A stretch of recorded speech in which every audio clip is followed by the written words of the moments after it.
All right, well, it's officially 4 o'clock Eastern or 8 a.m. tomorrow in Australia, right, Mr. Carpenter, Michael Carpenter?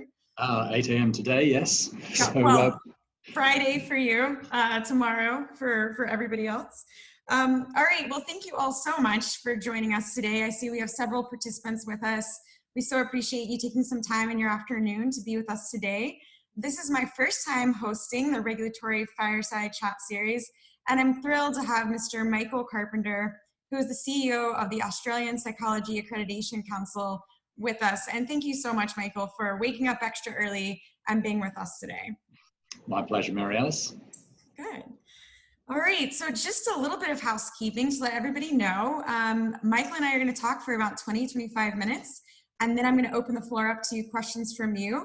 You should see at the bottom of your screen a little Q&A feature that's built into Zoom, and feel free to submit your questions throughout the conversation, and then at the end, I'll make sure we get those answered, and if for some reason we don't have time to cover all the questions, I'll make sure to follow back up with you and Michael to get your questions answered. So we love the interaction and feedback and look forward to your questions. Great. With that, I will jump into my first question, Michael. So this is my favorite question. How did you get into the field of regulation? I feel like for all of us, it's kind of a circuitous path. Usually no one sort of like dreams of being a regulator when they're 5 years old. So I'd love to hear your story. Sure. Well, and look, my story is, I guess, no different in that respect, that I was in the right place at the right time. And maybe 25 years or so ago, I was working for a professional body in the engineering space doing something completely different. And one day the CEO came and tapped me on the shoulder and said they had a vacancy in their regulatory area and he thought it might be an interesting fit for me. And he was the kind of CEO to whom you don't say no. And that was really my foot in the door, and it was something I enjoyed and I loved. And then just pursued a range of opportunities, and here I am 25 years later. Fantastic. Well, the field is obviously very lucky to have you. And I think I can speak for both of us when I say that once you dip your toe in regulation, you absolutely become a regulatory geek and kind of fall in love with it. It's just an amazing field. So I'm glad to have you as a fellow regulatory geek, if you'll allow me to call you that. I'm afraid it's absolutely true. All right, fair enough. So would you mind telling me a little bit more about your current role and organization, kind of as we go through our chat today? I know that's going to be sort of primarily a perspective you're working from, so it'd be great to have a better understanding of what your organization does and your role specifically. Sure. So the Australian Psychology Accreditation Council, I'm just going to call us APAC for short, is part of the framework for health practitioner regulation in Australia. So we have a healthcare regulator that's part of the federal government, and we essentially undertake some of their regulatory work on their behalf. So we're particularly responsible for maintaining the standards of psychology education and training in Australia. And just for context, psychology is the third biggest of the health professions in Australia after doctors and nurses. So we're talking about a big pool of people, something like 36,000 registrants, and about 650 training programs in psychology that we oversee. Wow, that's amazing. Okay, so you've got a big job then. Enough to keep me busy from 9 to 5. Right. So you touched on briefly the structure, the regulatory structure in Australia. Can you delve into that a little bit more? And also, I know that you've served as a regulator in the UK as well. So it'd be great if you could kind of draw some parallels in terms of what those differences are. Sure. So I guess my caveat at the start of that is to say that, of course, regulation looks different depending on the profession you're talking about in Australia. And at the moment, I'm particularly involved in the regulation of health practitioners, and I guess speak with a little more authority on that. We've actually had a federal healthcare regulator for the last 10 years or so in Australia, and that transitioned across from a previous state and territory-based model, which I know is essentially what you have across most professions in the US. So there's a very interesting difference there, where we now have the one regulator sitting across the whole nation, and the kind of benefits that brings. I guess if I parallel that with the UK, where I grew up and worked for the first part of my working life, you again have national regulators across a whole range of professions there. If you look in the healthcare space, the difference is that you have multiple regulators.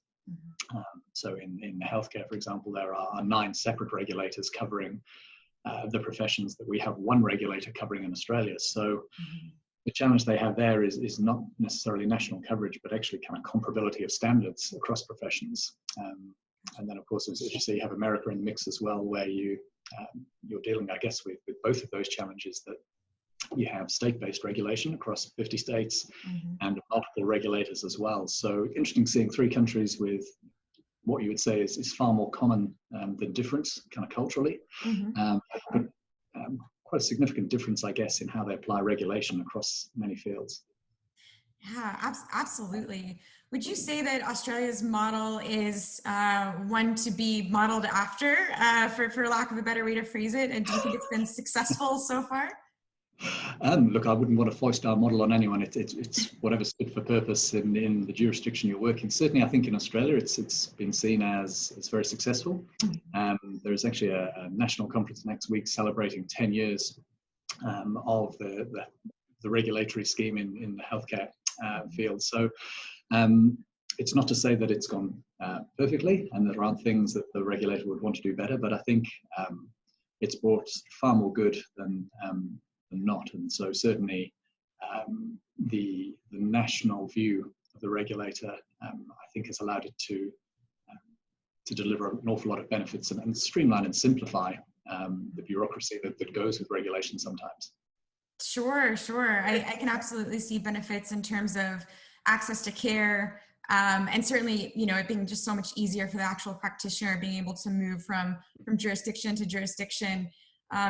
Thinking about regulation from the United States point of view, it seems so challenging to imagine a model where everybody is able to kind of get to that place and all agree on a certain set of standards. Do you have any kind of historical information about how that came about, how difficult that was, how well the individual professions in each state actually work together? Look, I'm very pleased to say that I wasn't part of that and didn't have to deal with what I'm sure were some fairly challenging politics and views that brought that about. What it did require was a strong drive from federal government, an agreement from all the various states to work together to deliver those benefits. And those who were there at the time, well, I'm sure that it was an awful lot of hard work for them, certainly tell the story that there was a lot of goodwill to make it happen. But as you say, the benefits it's delivered that allow people to train once, register once, and then be able to work across any part of the country. Fantastic in terms of workforce mobility, the ability to track people again, kind of moving around if there are individuals on the register who have previously transgressed. I'd imagine in the US that one of the challenges you experience is sort of tracking that when people move from one jurisdiction to the next, and ensuring that if there are people whom a regulator would wish to keep an eye on, it becomes more challenging if they're mobile. In Australia, we have the one regulator. It certainly makes that easier. And from a workforce perspective as well, allows a lot more flexibility and mobility to meet community needs as well, in terms of allowing people to move around. So I think those benefits were obvious at the inception of the current regulatory scheme, and it's worked, I think, very smoothly. Good. No, I'm glad to hear it. And correct me if I'm wrong, you have 6 states and 2 territories in Australia. Is that correct? We do, which probably sounds very straightforward to our American colleagues, but I'm sure as you'd imagine that still created enough challenges. So the thought of perhaps managing that across 50 states makes what's left of my hair just turn grey. Right. So I read an article recently that in Canada, they're actually considering a national license for doctors. And my understanding is that in Australia, you actually have a national license that covers all healthcare professionals. Is that correct? Yeah, so as I alluded to earlier, our federal healthcare regulator regulates 15 professions, and that's doctors, nurses, psychologists, dentists, pharmacists, and so on. And so the model I described absolutely covers doctors, who are the second biggest of those health professions after just nurses. And the scheme allows just what you've described. They train once, they register once, and that then allows them to work anywhere across Australia. And the same is also true then for individuals coming from overseas. Australia is a country with a significant amount of immigration. And for those overseas trained professionals as well, they come to Australia, they go through a process once, and again, that allows them, within any restrictions that their visa might have, to work anywhere in the country. So for those individuals, it's I guess a more transparent process and gives them more freedom and flexibility as well. Sure, absolutely. So one thing that I wanted to ask you about in a little bit more detail is, do you think that the Australian model actually helps to facilitate communication between professions, or do professional bodies still sort of get siloed? Because that's something that I see in the US sometimes. Sure. Look, there's always a danger that when you have one regulator covering multiple professions, that they do form into silos. I think we do a pretty good job in Australia. There is a body that sits formally outside of the regulatory scheme called the Healthcare Professions Collaborative Forum. And that's basically a grouping of bodies like my own that actually meet on a regular basis to actually share and discuss good practice and look at how they can actually contribute to the regulatory scheme. So that absolutely is aimed at and does break down those barriers and those silos. So we do a lot of kind of common work to ensure that we're taking common approaches, applying common standards, sharing good practice very deliberately to avoid going back to the way our particular professions like to work. But we've got to work quite hard at that. I think people go back to what they know. And the challenge for any regulator is, particularly when you have multiple professions, how do you manage to apply kind of common standards and approaches there and then avoid people just sitting back into their silos? Oh, exactly. And does each profession have a council like yours, or are there some councils that actually regulate multiple professions? Well, the regulatory model for healthcare professions we have in Australia is quite unusual. So we have the federal government's regulator, APRA, who many colleagues in the States may have come across. They've got quite a big international profile. And their legislation actually allows them to delegate certain of their regulatory functions to bodies like my own. So APAC isn't actually a government body, but our work is regulatory and provided by government. So there are a number of bodies like mine that do undertake some work, and in most cases they are just profession specific, but we talk to each other through the forum that I just mentioned. But that's quite an unusual model. In most countries there would be a regulator and they do all the things a regulator does, whereas our role is regulatory, but we share responsibilities with the national regulator and sort of divide those up, even though we're obviously just trying to deliver on the same aims. Absolutely. No, that is very interesting. And thanks for kind of outlining those nuances. I appreciate that.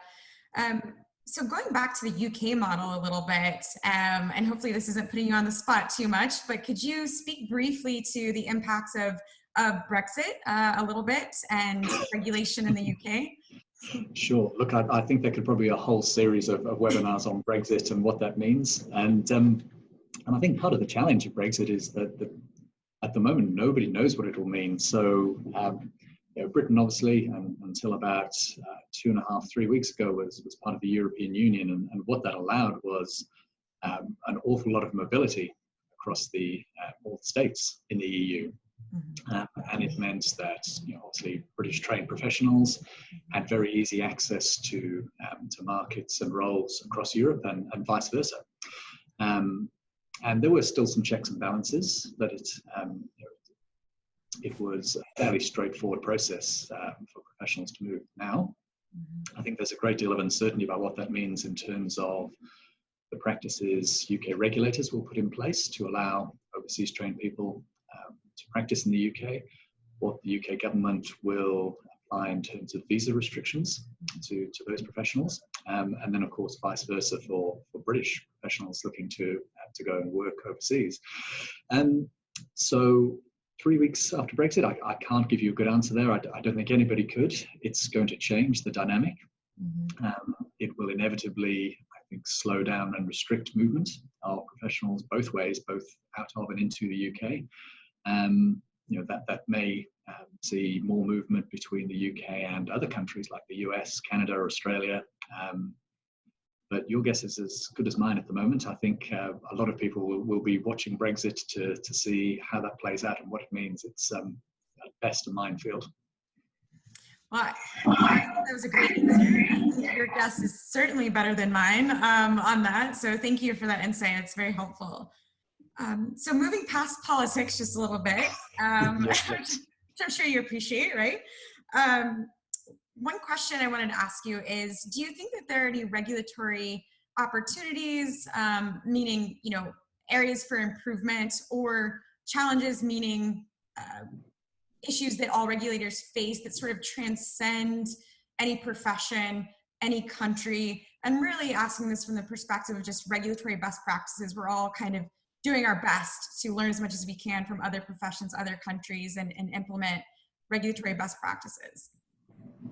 Sure. Look, the obvious answer to that is a yes. And look, Mary Alice, you and I usually catch up once a year at the CLEAR annual education conference in the US. And for me, being based in Australia, it's an extremely important event to attend. We're a long way from anywhere in Australia, and it would be very easy to become quite isolated and detached from the wider regulatory community. And one of the things all of the interactions with colleagues at CLEAR kind of reminds me of is we may be working in very different jurisdictions, regulating very different professions, but 95% of what we deal with is absolutely common. We're grappling with the same issues, and whether that's about kind of standards for registrants, processes for assessing overseas trained professionals, managing complaints, dealing with pressure from government to demonstrate value for money, and that there's an awful lot that can be shared and is shared through events like the CLEAR event and many others. And it's very easy to forget that there are people all around the world grappling with the same issues, and as they would in kind of any field or any profession. And we probably don't talk to each other enough and share the challenges that we're going through enough. But the danger is we all try and reinvent the wheel rather than just actually looking up and just chatting to colleagues about what their solutions and thoughts are on those common problems. So definitely something I'm very keen on trying to do more of. Well, thank you. I certainly appreciate you being on this Fireside Chat series, because I'm already learning a ton, and I know the participants are as well. And I think it's just sort of furthers that agenda of making sure that we all kind of know what's happening around the world and developing that ecosystem of information and regulation. You mentioned CLEAR, which is a great organization to share information. And I just wanted to say, some of you might recognize Michael and I together because you saw us at the CLEAR Winter Symposium in 2018, having debate about whether or not accreditation of university programs or postgraduate examinations were a better way to qualify practitioners. And we won't discuss who won that debate because that's not the topic of today's conversation, but I just wanted to mention that in case anyone had that top of mind. I'm sure they didn't. Let's move on. How did I know you would respond that way? Oh, fantastic. So in terms of thinking about the idea of creating a regulatory ecosystem where we're kind of all talking together and sharing information, what do you think are kind of the benefits of that, tangible benefits of that, and that regulators can kind of use in their day-to-day practices? I know previously we talked about just the gathering of data being such an important factor. Yeah, and at a high level, I guess, when we talked at the previous question, there are the obvious answers around not duplicating effort, about not reinventing the wheel. And that would hold true for any profession. You touch on data there, and it's absolutely one of the trends I think I'm seeing with some of the bigger regulators. Our healthcare regulator here, APRA. I know the Health and Care Professions Council in the UK are two big regulators who are looking increasingly at how they can use data to inform their decisions and their practices, but also to then kind of share those insights with counterparts around the world. So there are a whole range of benefits that we get from talking to each other, and where you have a big regulator, small bodies like mine can kind of leverage off their learning rather than just having to start from scratch. So we need to talk more. We need to share more, and I think now we're seeing some of the bigger regulators, certainly in the healthcare space, are mature enough and have systems that are robust enough that they're starting to generate really interesting insights from their data that we can all learn from.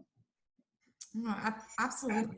And I think, using data to sort of help, especially in the US, with some of the anti-regulatory sentiment, boards being asked to prove why they should exist, why they're efficient, why they're actually helpful to the public, I think is kind of another great point to bring up too. Speaking of that, are you seeing any type of sentiment in terms of, anti-regulatory rhetoric or deregulation type efforts in the international world from your point of view? Yeah, this is, I guess, edging back into the arena of politics, and these things ebb and flow with the governments of the day. But certainly in a number of countries, excuse me, as you suggested in the US, but certainly elsewhere, there are governments in place that have choose the word you will, anti-regulation, deregulation agendas, reduction of red tape, and that definitely puts pressure on regulators to demonstrate, I guess, that they're delivering good value for registrants' money or government money, that they're doing what they need to do to protect the public, but no more. And that creates challenges. And so, difficult for us in Australia. We have a change of government every 3 years, and so we have a very short election cycle. So you can imagine the political environment can change quite rapidly, which it makes it hard to operate consistently. But it definitely seems to be a trend across a number of countries at the moment where there is scrutiny on regulation, certainly ensuring there's no over-regulation across a number of fields, and that makes it tough. But equally, we should be able to justify what we're doing, how we're doing it, and that we're doing it in the most efficient way and delivering value for money. We're no different from any other profession in that respect. Absolutely, that's a great point.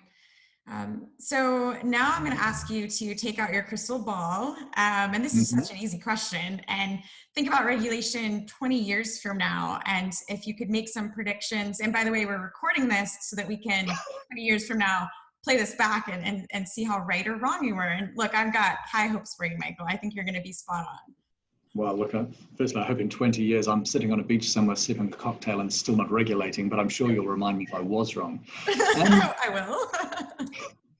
I guess if you think about, I guess, where regulation is going at the moment and what's coming over the horizon in terms of the world we live in and the professions we regulate, certainly now, today we're seeing, as we touched on in the last question, a lot of pressure on regulators to demonstrate they're doing what's necessary. Their actions are proportionate to the risks they're managing, but they're doing no more, and that will continue. So we may see less regulators, probably a lot leaner in what they do. But I think the more interesting question is what will the world look like in 20 years? And if you think back 20 years to the year 2000, there was no such thing as an iPhone. The multitude of social media platforms that we take for granted now, and hard to imagine where in 20 years we'll find ourselves. And so regulation will have to adapt to reflect the practices of the professions that we regulate. And you and I were at a CLEAR meeting recently where there was an eye to this, and it was fascinating to think about how artificial intelligence has the potential to impact on not just the professions, but our ability to regulate those professions. And already some regulators flirting with the idea of replacing examiners with AI to undertake assessment work, thinking about the way that their registrants wanted to interact with them. And those are challenges that we will have to address. So if there will, 20 years time, there will still be regulators. There'll be new fields probably that require regulation that we can't even conceive of now. You can imagine around the whole AI space, there are a whole host of both ethical and regulatory issues that will need to be addressed. So I suspect the regulatory landscape will look different. There will be new areas or new professions that kind of fall into the regulatory sphere. The way we work, I think, will have to be different. Politically, I suspect a deregulation agenda will continue to be pursued in many countries, and we'll have to adapt pretty quickly to reflect the way that registrants and members of the public want to interact with us. So I think our businesses will be far more technologically focused, and I think we'll expand into new areas. And 20 years' time, I'm sure you'll look forward to telling me that I'm wrong. No, I think you brought up some really great points, especially with regard to public expectations of how they want to interact with regulators and the access to the information that they want and need, and then of course the actual practitioners themselves. So no, thank you, wonderful, great answer. We ended on a nice tough question for me. So I'm sure the audience will be much nicer to you. Let me see if we have any questions so far. All right, we do. We have one so far, and then keep those questions coming because we still have a good 5 minutes left. So that'll be great. And it's fun to pepper Michael with questions. So, all right. So the first question is, how do you manage international applicants? What is your vetting process? So APAC itself doesn't directly do that, but sort of speaking for colleagues across certainly the health professions in Australia, it's usually a two-stage process. Putting aside the visa issues, there's usually a test of knowledge through some kind of written exam, which tests the theoretical component of the knowledge and hopefully assures the regulator that the education and training part of their learning is comparable in both scope and standards to what we would expect in this country. And then in most professions, there's a practical component to the assessment as well, which generally follows onto the theoretical assessment, and that's a practical examination of applied skills. So in medicine or dentistry, for example, that's working with either a number of role-playing elements to look at interaction with patients, working with mannequins to look at operative ability. So that can be quite a significant process, both in terms of time that it takes. It can take a number of years for some candidates to successfully navigate that process, and can be quite an expensive process, particularly if you fail a component, you have to go back. So it's a big part of what many of the regulators in Australia do, and a very challenging hurdle for people coming from outside the country, and so it should be in terms of holding people to high standards. So I suspect that there is nothing particularly surprising in what I've said there. I think that, that those are practices that most countries would apply in varying ways. But it is interesting, going back to the last question you asked about 20 years from now, and you can certainly see that technology, AI, could play a significant part in those processes and remove a lot of the human element from those assessments. So it'll be very interesting to see what that looks like in 20 years. There'll still be a need for those assessments, but it's, I think, more a case of what they look like and how they're actually undertaken. Yeah, absolutely. Removing as much subjectivity from the process as possible, but while also still having enough of a human element to make sure that you're really seeing the full picture of the applicant as well, because of course not everything is so black and white. So as much as we love black and white as regulators, right? We love everything to be spelled out in statute and regulations, but sometimes there are some gray areas that you need humans, obviously, to work through. Well, you do, and I guess a very interesting area there is you could imagine machine learning being applied to the assessment of technical skills, which may be a little more black and white, that the procedure is undertaken correctly or not. But then how do you apply that to assessment of ethical skills or professional judgment? So I think there will always be a need for some sort of human input and oversight. It's just where you draw that line. Mm-hmm. Absolutely agree. Absolutely. All right, so we've got another question here. This is a little bit of a long one.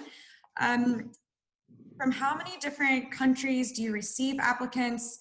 Have you built relationships with regulators across the globe?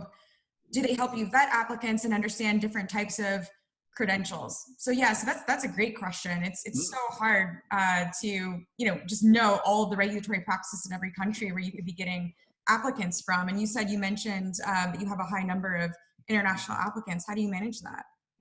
Sure. So the very short answer is it varies by profession and regulator, but certainly what we see in a number of the healthcare professions is some of the bodies involved in that, where there are countries from where there are a significant number of applicants.